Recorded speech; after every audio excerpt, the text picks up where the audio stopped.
the documentary that really it was just the beginning. Like I couldn't, after we finished the doc, I couldn't let go of that story, or it wouldn't let go of me, or something happened, and I had to continue with it, and I knew it had to be a dramatic film. Were you nervous at all making your first narrative feature? Yeah, I was quite nervous. I mean, I was definitely nervous when it came to the shoot, because I spend my whole time trying to make non-actors perform on camera, and suddenly I'm working with really professional actors on camera, so I was like, so there was definitely some learning curve. But in terms of just the story, I'd spent so long with this story. By that point, I'd spent a couple of years, you know, all the research for the documentary, all the hours I spent with Maxwell. And by that point, I think I was just so passionate and committed to helping Max tell his story to a bigger audience that I sort of everything else, I don't know.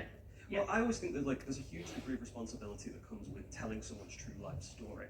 And obviously that's heightened even further when you're telling a story like this about something as sensitive as the Holocaust. Can you tell me a little bit about whether, I don't know, the pressure, I suppose, influenced you at all as a filmmaker and any of the decisions you made?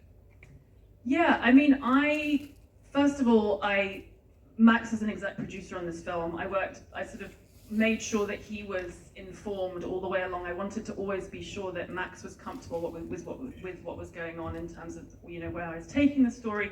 Max is an artist, an abstract expressionist artist, so I was very lucky because he sort of understood how one has to, you know, take a real story and, you know, put it into an art form. He spends his whole time with his paintings, you know, slightly abstracting, you know, what's reality. I didn't do that too much because I actually felt quite strongly that as a Holocaust memory, this has to be told, you know, as accurately as possible. And also his memoir is just so amazing, and it was just such a natural, incredible narrative that I didn't actually have to sort of manipulate it that much. So yes, big responsibility, but I just knew that it was a story that I don't think there's many Holocaust stories like this out there.